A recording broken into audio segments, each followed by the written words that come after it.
So for the last time until fall, we pick up again our series in Luke. So we're not going to do that in the summer, but we will pick it up in the fall. But we are in a sermon called Finding Jesus, a series in which we're sweeping through the book of Luke to find Jesus either for the first time. Say it loudly, because this is our last chance, right? For a long, long time. I know some of you know this. We have been working through the book of Luke to find Jesus either for the first time or... Absolutely, we need freshness, man. Our hearts get old and cold and crusty. You know it, you crusties. So we always need to be reacquainted with our first love if you're a follower of Christ. That's what going through the book of Luke will help us do. Or if you don't know Jesus and you think religion's all the same, you find a real God in the Bible and find out Jesus is quite different. It's one of the reasons people wanted to kill him all the time. He's quite different. So let's go in. We are in Luke 15. This sermon is entitled Restoration Conclusion. So we're picking up last week this parable of the prodigal son. Now the tax collectors and sinners were drawing near in order to hear Jesus, and the Pharisees and the scribes were grumbling, saying, "This man welcomes sinners and eats with them." So why, Jesus, do you mess it up with the messy? Why do you go after people clearly lost? That's the question. Jesus answers it with a story. Here's what it is. And Jesus said, "There was a man who had 2 sons, and the younger of them said to his father, 'Father, give me the share of the property that's coming to me.' And he divided his property between them. 'Dad, I can't wait for you to hurry up and die. Give me what's owed me so I can go on my way.' Not many days later, the younger son gathered all he had and took a journey into a far country. And there he squandered his property in reckless living. And when he had spent everything, a severe famine arose in the country, and he began to be in need. So he went and hired himself out to one of the citizens of that country, who sent him into his fields to feed pigs. And he was longing to be fed with the pods that the pigs ate, and no one gave him anything. But when he came to his senses, he said, 'How many of my father's hired servants have more than enough bread, but I perish here with hunger?'" It's at this pain point that the light of recognition, the light bulb, clicks on. Now, pain can bring us to consider different pathways than the one we're on, hopefully something better. But pain isn't enough. It can open us up, but there has to be hope for help, something better. And that's what he gets. He's feeling the consequence of his choices, but at the same time, it's beginning to dawn on him that there is a goodness of the Father that he misjudged. See, he thought that the Father was stingy and was the enemy of his true joy, but now he's realizing actually the world is, not my dad. My dad is a great provider, and that brings him, it woos him back. Verse 18. "I will arise and go to my father, and I will say to him, 'Father, I've sinned against heaven and before you. I'm no longer worthy to be called your son. Treat me as one of your hired servants.'" It's a big takeaway. At this point, the boy's plan is to go back and be restored as a slave, not as a son. "And the son arose, and he came to his father while he was still a long way off. His father saw him and felt compassion, and the father ran and fell on his neck, kissing him fervently. And the son said to him, 'Father, I've sinned against heaven and before you. I'm no longer worthy to be called your son.' But the father said to his servants, 'Bring quickly the best robe and put it on him, and put a ring on his hand and shoes on his feet. And bring the fatted calf and kill it, and let us eat and celebrate. For this son of mine was dead and is alive again. He was lost and is found.' And they began to celebrate. Strip off the rags, robe him, ring him, shoe him. He's not a slave, he's my son, and he's back. Let's celebrate." Now, where the son was saying, "I don't deserve to be in the house anymore. Make me a worker, I'll earn my keep." The father says, "No, I won't take you as a worker. I only take sons." Still true today. God is adopting sons and daughters. He's not looking for hired hands to work themselves into God's favor. And then there's a celebration because restoration has taken place. And here's the image of that, or one of the images. you think about? Just totally the Father cloaking the Son in acceptance, restoration, which is the Father's work. He initiates. And last week we looked at this image and asked the question, will there be restoration? See, in the beginning, God created us like beautiful grand pianos to play music that he created and composed for us to play to his glory and the good of others. But we're like broken pianos, and we've wrecked ourselves as runaways. That's us, our choices. No, I don't want that plan. And so we've caused this damage, but God is a God of restoration. And in humility, we may try to bargain with God and say, God, I don't deserve to be in the house. Just put me in the garage. I'll be like a player piano, broken, but once in a while I'll plink something out for you. He's like, I only restore things to be grand. If you're mine, I don't do half measures. I'm going to bring you in, and my transforming love and grace, when you fully accept it, will change you. That's an identity that changes you. And that's what I intend for you. I want to play music through you. That's what I'm here for. Restoration.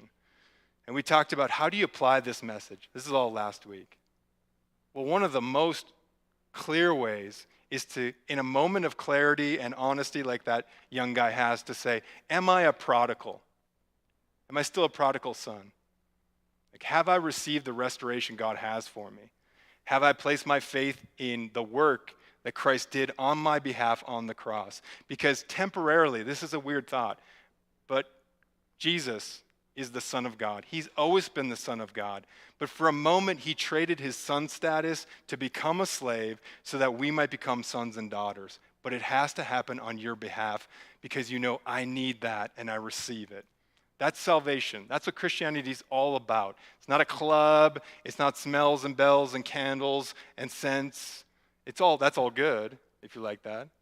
But that's not what it's about. It's about a basic transformation of life by substitution. Christ's righteousness on behalf of your sinfulness, so that when the Father sees you, he sees his Son. And he always accepts his Son, Jesus. And you're under the umbrella of his holiness. That's salvation. So if that's not happened for you today, man, that's what you're crying out for. You can and say, take me, I need it, fill me up, take control of my life, let me into the house, but not on my terms, on your terms. Thank you that you let me come in, and you've made a way for me to come in. That's how you apply this message. That's what we talked about last week, and salvation can be yours today. It doesn't cost anything, and it costs everything. Totally worth it. But now we talk about conclusion. So we conclude the parable. The thing about the video you just saw, kind of a modern media representation of the parable of the lost son, it's good. I mean, that was a good one. Looked like Minnesota. I was like, that brought me back in a horrific way. But that's a good modern media representation of the prodigal son, right? But there's one thing missing in it, and it's the blind spot of it. It's that a key person is missing from the story. Who is it? The elder brother. So we're going to pick up the elder brother. Because if you rightly title this parable, it is the parable of the two sons, not just the prodigal son. So let's look into it. Verse 25. Now the father's older son was in the field, and as the older son came and drew near to the house, he heard music and dancing, and he called one of the servants and asked what these things meant. And the servant said to him, your brother has come, and your father has killed the fattened calf, because he has received him back safe and sound. So this is a pretty serious rager of a party. I mean, if you're coming up on a house and you can not only see dancing, but you can hear dancing, right? You're not hearing the music, there's a band, but you're hearing the dancing. That's some full-bodied dancing. And that's true to culture, because even today, Jewish people, traditional Jewish people, they party with passion, right? I mean, you got the Jewish break dancers over here, right? Up top, you're like, is that guy, is that his wedding? He's the groom? No, he just found his car keys. Yeah, they know how to party. That's Christ's setting. His context and learners and hearers, they know to celebrate. So he's not trying to convince like Scandinavian people to celebrate, which is like force feeding a grape to a dog. I don't wanna. These are Jewish people, so they get celebration. And part of the purpose of the prodigal son story is what was introduced in verses 1 and 2. Why do you mess it up with these sinners? And the purpose of the parable is to say, because the lost are being found. It's awesome. That's Christ's perspective. So when the parable of the prodigal son takes place, the elder brother sees this party, but he refuses to go in. Although he is from a culture where you do celebrate what's fitting to celebrate. Verse 28, but the older son became angry and he refused to go in. And his father came out and began pleading with him. But he answered his father, look, these many years I've been slaving for you, and I never disobeyed your command. Yet you have never given me a young goat that I might celebrate with my friends. But when this son of yours, who has devoured your property with prostitutes, you killed the fatted calf for him. I translated 28, look, these many years I have been slaving for you. That's a good translation because the verb, actually has the root word slave in it. He's saying that. I've been a slave for you for a long time, and I've never disobeyed you. That comment actually, it shows both a bitterness and a blind spot of the elder brother. Here's the bitterness. I've been your slave, which is never what the father wanted. I've been slaving working for you. And then the blind spot is this. I've never disobeyed you. That's kind of a blind spot when you think about it. I've never disobeyed anything that you wanted me to do. Well, right now, the father, his will for you is for you to come in and celebrate the lost son, and you don't want to do it. So right there, you're disobeying, right? So there's a huge blind spot with this elder brother. He's like, I've always been right. I've been working so hard for you. You never appreciated it. That's his position. Blind spot. And then notice how he tries to distance himself from the younger brother. What he says, and I think I underlined it. Yeah, this son of yours, not my brother, this son of yours has devoured your property with prostitutes. Your son, not my brother. Yup. What really is taking place here is the father is being accused by the son of being too forgiving and gracious, right? That's really his argument. You're too forgiving and you're too gracious. It's undeserved. That's the grievance I have with you. And if you dig under the surface jargon against Christianity, that's really what you're going to find. The God of the Bible is more gracious and forgiving than the gods of the culture. And every culture has gods. Every culture has gods. So think about this, the gods of our culture.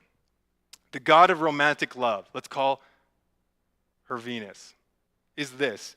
You're only somebody if somebody loves you and desires you. You're only somebody. If somebody loves and desires you and texts you a bunch and whatever, right? You're only somebody if somebody desires you, which is a harsh God because people's love can be fickle, and you can't control that. You can't control how somebody desires you back, no matter how much you want that. And the truth is, our desirability to other people can wane over time. And if you lose that, Venus won't forgive you. Nope. You have to find it again and lose it again and find it again and lose it again and wonder if you'll keep it. So that's a pretty harsh God. Not very gracious, not very forgiving. Or you have the God of success and productivity. Let's call him Mars. The idea is you're only somebody if you're successful and productive and efficient. But you know this to be true. Markets downturn, employers downsize, and your skills downgrade over time. They will. We just lose sharpness. You're going to lose sharpness if you haven't already, and those who are retired, you know this, right? You're only somebody if you're productive. If you lose that productivity, Mars won't forgive you. But here's Jesus. Christianity alone posits this idea. God does his best work in the gutter of our failures. And he walks where other so-called deities won't put their feet. Too dirty. They won't soil their feet when you're in the gutter and when you're failing They won't go there. And Christianity alone says God actually came down and entered into our suffering and lived with us. There is no incarnation in the other faith systems. Look, try to find it. God understands your suffering because he entered your suffering. He knows your failures, and basically the message of the gospel is, I know you. I know you. I know when you fail. I know what you can do. I know what you can. I know what you fear. I know what you're trying to be. I know how you're trying to be that apart from me and the identity I have for you, and how that's always going to be an empty bucket for you. I get that. I still want you. I still want you. Come in. Come into the celebration. I'm going to woo you in a bunch of ways. I'm going to tell you things about yourself that are true that others won't tell you, and if you screw up, they won't allow you another chance. I'll get dirty. Christ is the God who gets dirty. And look how the Father, he's patient with the older brother's arrogance and tries to re-nudge him back in. Come into the celebration as the passage ends. But the father said to the older son, Son, you're always with me, and all that is mine is yours. It's fitting to celebrate and be glad, for this brother of yours was dead and is alive. He was lost and is found. This is pretty masterful. I mean, Jesus obviously is the master storyteller. This parable is perfect. It has so many layers to it. It'd take you forever to fully study it. But here's what's going on. I mean, one of the things you can see there, remember back before where the elder son tried to say, this son of yours, not my brother, right? This son of yours has wasted all your money with wine and women. This son of yours. The father reconnects family and says, this brother of yours, right? He's like, this brother of yours. He's reconnecting family. And the truth is, the two sons, though they're very different in some ways, they still have a core family resemblance. They're related for sure. Both brothers are willing to settle for slave status rather than son status, right? The younger brother comes back, he's like, I don't even deserve to be in the house. I don't want to be a son. Just let me be a worker. And the older son says, I've been slaving for you, slaving for you. They both are fine with being slaves and not sons. And the father refuses both and says, I only have sons and daughters. I only have sons. I'm not looking for slaves. I'm not looking for people who think I'm too bad for the gospel. I'm not looking for people that think I don't need the gospel. I'm looking for sons. So they're really close together if you think about it, because slaves don't live in the house. Only sons live in the house. Slaves don't have admittance to the house.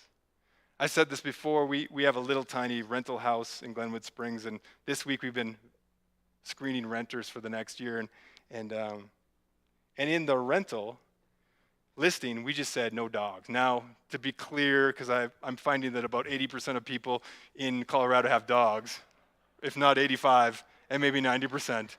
If you have a cat, you're like the rare crew. And so we're pro-dog. If you have dogs, you should get more dogs, get lots and lots of dogs. Let your dogs have dog dates with other dogs. Put clothes on your dogs. You can do anything you want with your dogs. That's awesome. But for us, the house is mostly on the interior wood. And so the previous owners had dogs and did a lot of damage, so we're just like in the listing, no dogs, right? The listing is very clear, no dogs, right? So in the last maybe 3 days, we've gotten about 15 hits on that apartment through the platform that ask us different things. And right now, it is a total rental shortage. You guys know this maybe. Just housing is, right? Everything is. So there's lots of interest in it.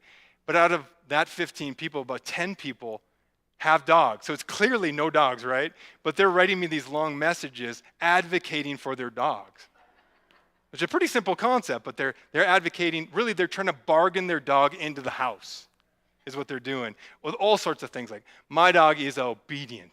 He's been to obedience school. He runs an obedience school. My dog is as quiet as the grave. He is low energy. My dog does not bark. He cannot bark. He's not active. You won't even know he's there. Now, the truth is, if all those things were true about everybody says that about their dogs.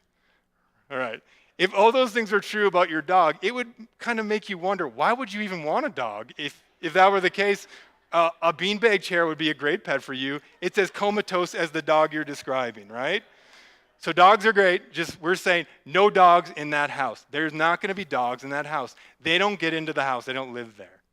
No dogs in the house. No matter how you want to bargain it in, That's not who gets into the house. Now, one of the most often metaphors that the Bible uses for how God relates to us is that God is a shepherd of sheep, not wolves. He's a shepherd of sheep. Jesus said in John 10, I am the good shepherd. I lay down my life for my sheep. My sheep hear my voice.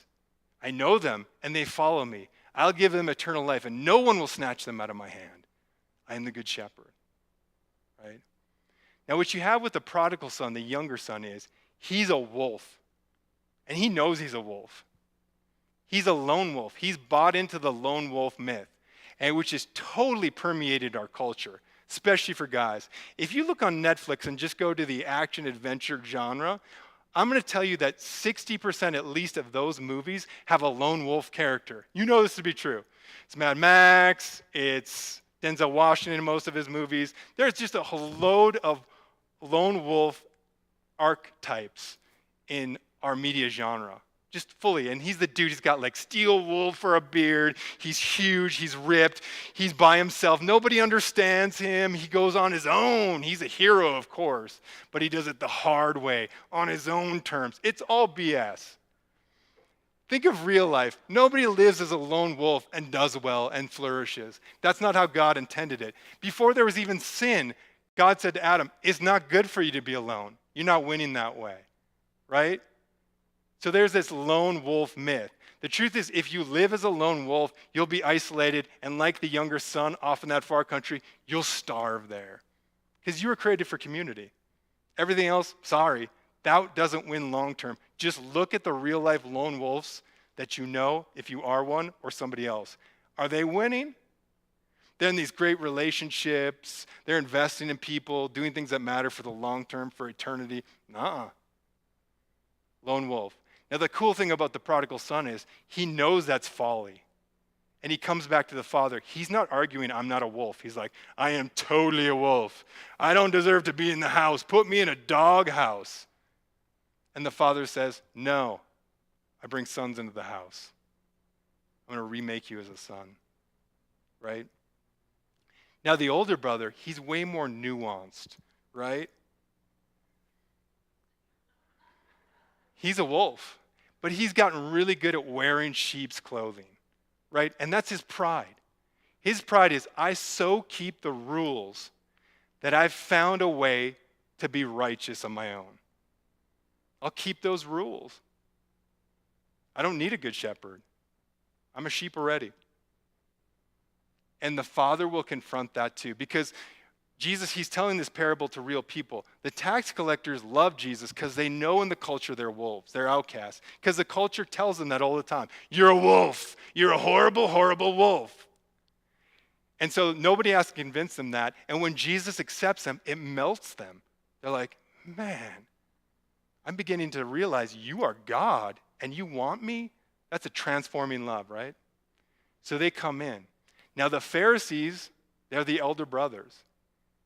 And far less Pharisees follow Christ. There are some, but far less Pharisees, because you have to break through that shell of believing that on my own, how I keep the rules, that makes me good. Now, in their culture, what the culture said to you, which made you good, was keeping the dietary laws, not touching dirty stuff, memorizing the Torah. Our culture is different. Like, the culture will tell you you're good and a good person depending on whatever the culture prizes.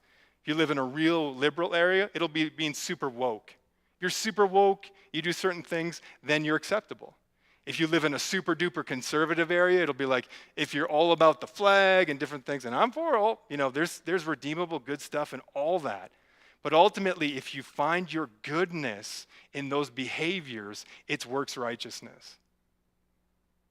It's just different skins, but it's the same desire to wear whatever's acceptable and then feel like that's made you acceptable, right?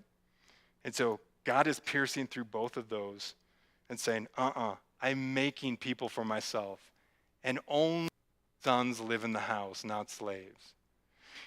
And so that's the core of this message, is the idea that we know wherever God saved you from, you were more of a older brother before, I'm saying if you're a follower of Christ now, you may have been more of an older brother, or you might have been more of a prodigal son, like more for license. Like I was believing that there were goods outside of the Father, and I just chased those things because I thought God was stingy and wasn't for my good, right? So you were drawn in more as a younger brother, or you're like, I was a good person, I thought I was good. Then you were drawn in more as an older brother. Either way, right? It's only sons and daughters that come and live in the house. God is creating sheep. He's a shepherd, no matter what variety of wolf you were. The weird thing is, we probably inhibit both of those things at different times, don't we? Like the truth is, we're neither fully older brother or fully younger brother. We're kind of a mixture of those things. Sometimes we wild out, and then weirdly enough, like 2 days later, we're looking down on somebody else's bad behavior. Isn't that weird? We're like, and then sometimes we're like, oh, I know this is wrong, but God doesn't see it, or it doesn't matter, or it's just too good. I can't let go of it. It's too good. So we inhibit both those places. The big core thrust we're saying is this: it's Christ who brings you in. He's the one. His missional love changes you. And it's living from that love that changes you. And when you've accepted, Jesus, what you've done for me is so incredibly gracious and undeserved. I will take it. I will never deserve it. But you have given me a new identity as a son, right? That's living there in the middle. Now, after you become a Christian, let's say you're fully saved, and you've experienced salvation, you live inside the house, you will still at times forget your address, right? You will. And I think we're probably leaning one way or the other. You're still a son or daughter, you're still in the house, but sometimes you'll stray a bit, and you'll forget, and you'll need to remember, like bring the members of that reality back to your mind, and be like, oh no. So how do we remember? This is the application point. This is real boots on the ground. How do you remember? I'm only talking now to Christians. You are a follower of Jesus. You've laid down your yes to his forgiveness and his leadership. He and his hope is your identity, right? So you're here, but you point one way or the other. How do you help remember back? What I've found to be true, and this is just from my own experience, is it's kind of a process, a rhythm of, I call it overlaps and outlets. Gospel overlaps and outlets. That helps me remember. And that's part of growing up too. So gospel outlets and overlaps. Let's start with overlaps. By that I mean this: your God story, to be reinforced, needs to intersect and overlap with other people's God stories. So we'll do a baptism service. Here's a good example. A baptism service in the summer. I don't know who's going to get baptized. If we have some people, we'll go on down to the river. It's going to be cold as blazes. I'm going to hold you under the water, and that pain groove is going to remind you of your baptism years from now. We won't drown you. But before, we always show God stories, the person's God story and testimony. We tape that, and then you see it. And it's cool. And if you are at all a follower of Christ, you're encouraged by that. You're like, hey, that's pretty cool. Because your story is intersecting with that story, and it just reinforces your own God story, right? It remembers for you your first love. And like, oh yeah, I was saved, and I was saved from a something into a different thing. And it was only by God's grace and mercy, right? Are we on the same page? You're generally going to be encouraged by that. I hope you come down to the river, you bring some food, and we celebrate that as it's proper to do, right? We're not a bunch of older brothers on that and be like, well, I don't know. Nah, it's good. Clear your calendar. It's worth it. And you go down to the river, and we'll sing some, and that person in public is going to get baptized and say, I identify with Jesus Christ. He's my hope and my love. I'm looking forward to a resurrection someday, going into the water, and new life. And this foreshadows that. And you'll watch that, and you're like, yeah, that's right. And that will remember for you your God story too. But the truth is, you can't live on baptism ceremonies. We just don't have enough of them. It's like when you go to a cool wedding and you're married, that kind of remembers your love. But you can't go to enough weddings unless you're some weirdo wedding crasher. You can't go to enough to live on that alone. So you need more overlapping God story. That's where things like small group come in. Small group is purposely putting yourself in a group of people where their story of God's truth, his grace, his promises overlap on a regular basis with your own. That's what happens there, which is great because those God stories help stoke your own. It also is a place where the Holy Spirit confronts you in your own God story. When you are wilding out and you hear somebody talking about their own sin, it norms the situation for you to talk about your own struggle. And you're struggling anyway. You're never saying something God doesn't know, and you're never saying something that other Christians don't get and are probably saying, oh, I guess I'm not alone, right? So that helps. Those overlaps of your God story done with life together are really encouraging and really move you forward. So that's overlaps, gospel overlaps. The other thing that happens too, and has helped me, is gospel outlets. Because the gospel is like water. If it doesn't flow through you, it becomes stagnant. That's what creates a lot of stodginess in our faith. We became lakes rather than rivers of the gospel. So we need story overlaps for one thing. Like those God stories and yours intersecting reinforce each other, which is great. And doing that together is great because when I hear this person's trying to bring God to their workplace with their colleague where God's created an opening, it stokes me to be like, me too. How should I do that, right? We are contagious to each other, and that's part of why God created life together. The other thing is outlets. So God has also created things where we are on mission together. Both individually, like I just said, I'm not going to come to your workplace for you. I'm not Christ at your workplace. I would never be somebody that is authentic there. That's why God put you there. That's why every Christian is a missionary, and there are no outsourced experts for your witness at work, whatever. Or your family members. I'm not going to write a letter to them and be like, guess what? The Lord's Prayer. Oh, the Lord's Prayer. Yeah, they're going to see Christ credibly lived out in your life, and that's what God created people for, as his people, to be in his ambassadors, right? So you have the gospel overlaps, and the outlets are, how are we on mission together? I can encourage you and pray for you as you're doing it, and sometimes we work together. Like this is our small group, one of the ones I'm in, and they ripped out the cabinets, had a work project day, and then we made those baskets, which are right here, and you can see they're putting some goodies in there and stuff. And then we went over to the apartments right here, knocked on doors. Pop, pop, pop, pop, pop. One thing I'd say about this, when you're doing outlets together, like gospel outlets, and really what you're doing with that is you're taking the good news and just celebrating it out. That's what an outlet means. Sometimes you're not even saying like, here's Romans Road. I'm not leading you to Christ with like a form. I'm just expressing my joy in word and action, and sometimes just action, right? So we went out, and I was kind of nervous, going door to door with these, you don't know who's there, and like, here's my basket, goodies in here, cup there, here we go. Now, I'll say this, 100% acceptance rate. If you bring something good to somebody's house, and you're not a Jehovah's Witness, and you're just like, hey, here we are. We're just happy you're in the neighborhood. We're your neighbors at the church. Welcome. Here's a basket for you. Inside are some cool services we found. Here's a mug, some chocolate, some goodies. One of them's gluten-free. You can find out which one. We just are happy you're here. That's a pretty winsome message, is it not? Like, we're happy you're here. And you know what? Doing it together, it was fun. It was fun to go out together because we were a little nervous, and we prayed over it. And guess what? It makes your faith alive when you take a step together. And when you're not doing it alone, it feels less terrifying. And you can give some attaboys there. So being on mission together is great. And we went to some of those doors, and here's a reminder, too, of just like, don't be the older brother. So we went to some doors, and like all different people, different ages. A couple of those doors, I was like, woo, somebody's smoking some reefer up in here, right? Clear. And for the person that we came to the door with these munchies, they must have been like, it's a miracle. This timing is amazing. Now, the truth is, hey, we meet people where they are at. Now, I was saved in college, man.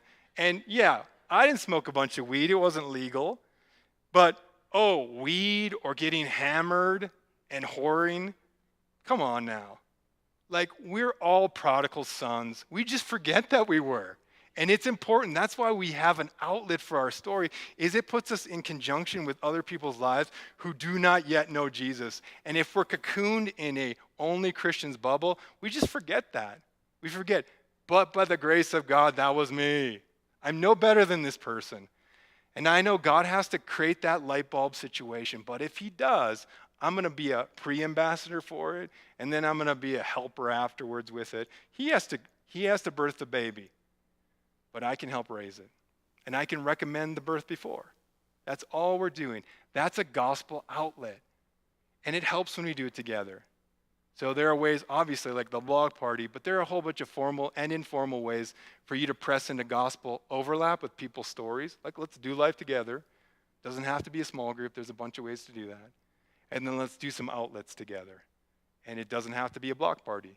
But somebody has to be close enough to your story to know what your opportunities are to pray with you and do those with you so that when you feel like I had this chance to represent Christ and serve people in Christ's name and I screwed it up, they can say, "Nah, you didn't. I'm proud of you." Or when you sense, man, there's an opportunity, but I'm afraid of it, they're like, "Do it. Just do it." You'll learn by doing. And sometimes our doing informs our understanding. It's the first line, right? So let's do some application. Go to the Forge. We believe the Holy Spirit, like a fire, is real, can show us what to do, who we are. First, is Jesus your good shepherd? Square one. Jesus, is he your good shepherd? He's the one who's laid down his life for you. Are you his sheep? You've let him transform you. Obviously, that's the first step. Secondly, if that's true, how can you press into gospel overlaps and outlets this month?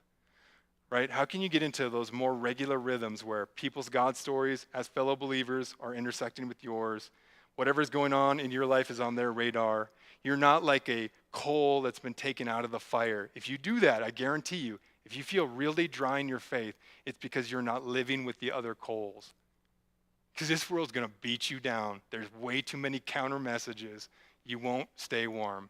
So how do you get into those overlaps? And then how do you stay on mission together and goad each other on? Those would be outlets. So let's take a couple of minutes, have the worship team come up, let the Holy Spirit speak, and then respond.